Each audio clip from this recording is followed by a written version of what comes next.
Okay, so you want to own a rocket launch company. You build a giant rocket, fill it with fuel, point it at the sky, light the fuse, and hope it doesn't explode. Simple, right? Except in 2026, the global commercial space economy is already worth hundreds of billions of dollars. Private investment in space companies has surged, and launch providers are carrying everything from internet satellites to national security payloads into orbit. The United States alone is expected to conduct dozens of orbital launches in a single year, while companies like SpaceX have turned reusable rockets into a business capable of flying missions at a scale the industry had never seen before. And here's the part that should scare you. A rocket can generate millions of dollars in revenue on a single launch, but the hardware you're throwing into the sky can cost tens of millions to develop, test, maintain, insure, and replace. One failure doesn't just mean losing a customer. It can destroy the rocket, delay your launch schedule for months, trigger investigations, and burn through years of engineering work. That's the gap. The revenue per launch can look enormous. The profit per launch can be surprisingly thin. Understand that gap, and you understand this business. Miss it, and you can go bankrupt trying to build one of the most technologically impressive companies on Earth.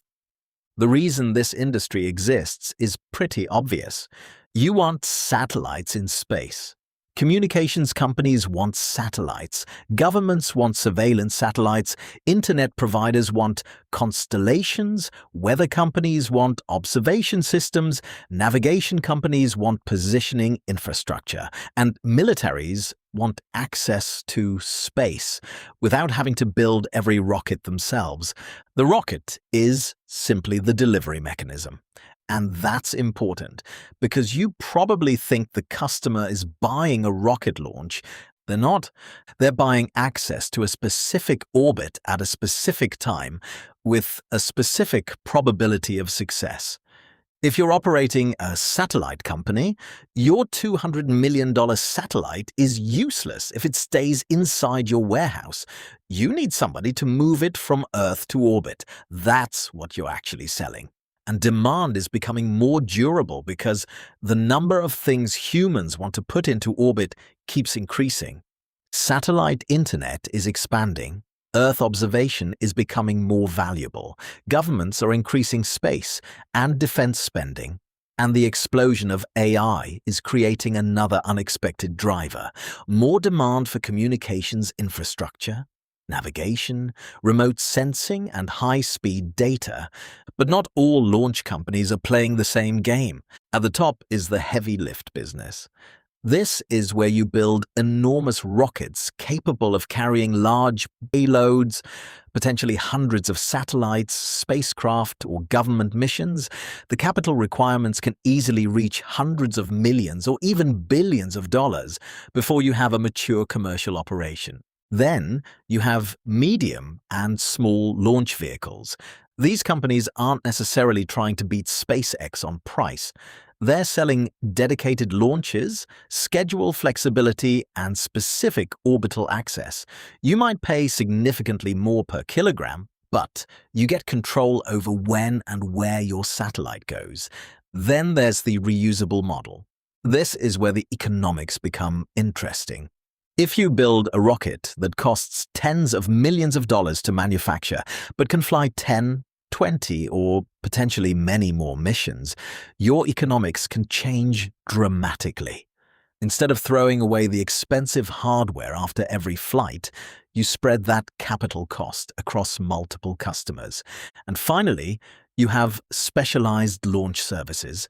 Government missions, defense contracts, scientific payloads, national security launches. These can offer higher prices and longer-term contracts, but they come with additional certification, security, and regulatory requirements. So, how does the business actually work? You build the rocket, you develop the engines, you establish a launch site, you obtain regulatory approval, you hire engineers and technicians.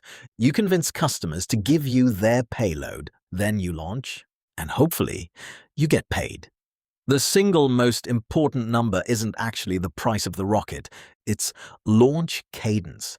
How many successful launches can you complete every year? Because your launch site, engineers, mission control infrastructure, and many other costs are relatively fixed. Imagine you spend $100 million a year operating the company. If you launch 5 times, that's $20 million of annual overhead per launch. If you launch 20 times, that drops to $5 million. Same company, same headquarters, same engineering team, same launch infrastructure, but suddenly your economics look completely different. Let's say your small launch company charges $12 million per mission. You complete 10 successful launches, and that's $120 million in revenue. Now, assume direct mission costs average $7 million per launch. That's $70 million. Then you have $35 million in annual salaries, facilities, insurance, regulatory compliance, and corporate overhead. You're left with roughly $15 million before financing costs, taxes, and major development spending. Not bad. But now imagine you only complete 6 launches. Revenue falls to $72 million. Your direct costs fall to $42 million. But your $35 million of overhead doesn't disappear. Now you're losing roughly $5 million. That is the rocket launch paradox. Your 6th launch can be the difference between losing money and making money. Your 11th launch can be dramatically more profitable than your first, because once the infrastructure is already paid for, the marginal economics improve. And that's why reusable rockets and high launch cadence are so powerful. SpaceX is the obvious example. Its Falcon 9 has demonstrated something that previous generations of launch companies struggled to achieve. The same fundamental rocket architecture can support repeated missions, while the first stage booster can return and fly again. You don't need to become SpaceX to understand the lesson. The lesson is utilization. A rocket company with expensive hardware sitting on a launch pad is basically a factory that isn't producing anything. Now let's talk about what it actually takes to get into this business. First, you need somewhere to launch. You can't simply buy 500 acres of empty land and start firing rockets into the atmosphere.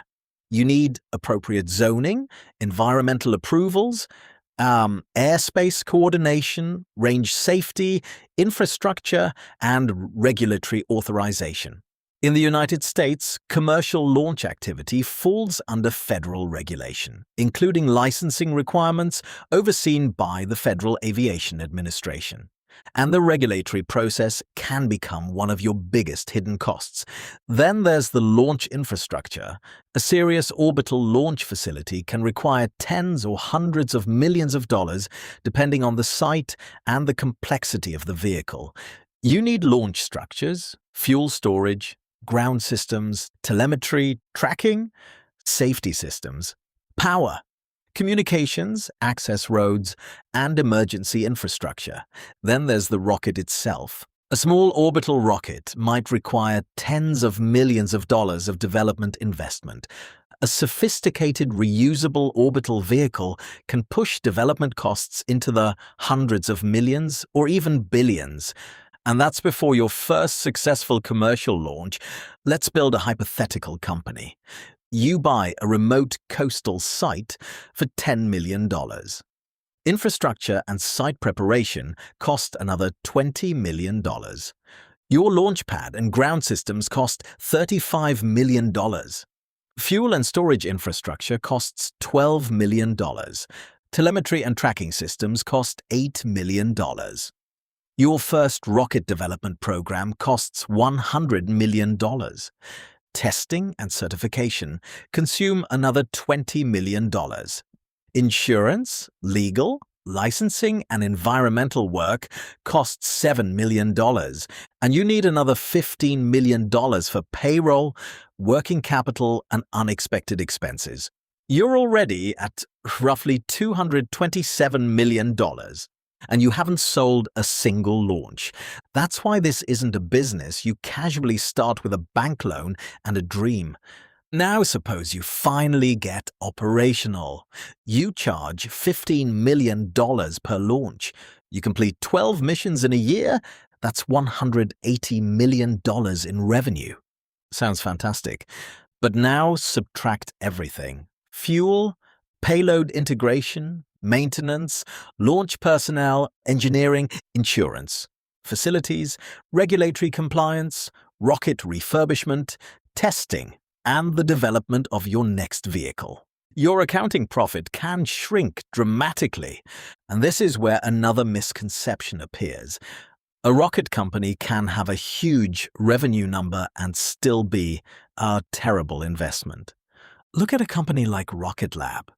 It has built a recognizable launch business around its Electron rocket while also expanding into spacecraft, satellite components, and other space systems.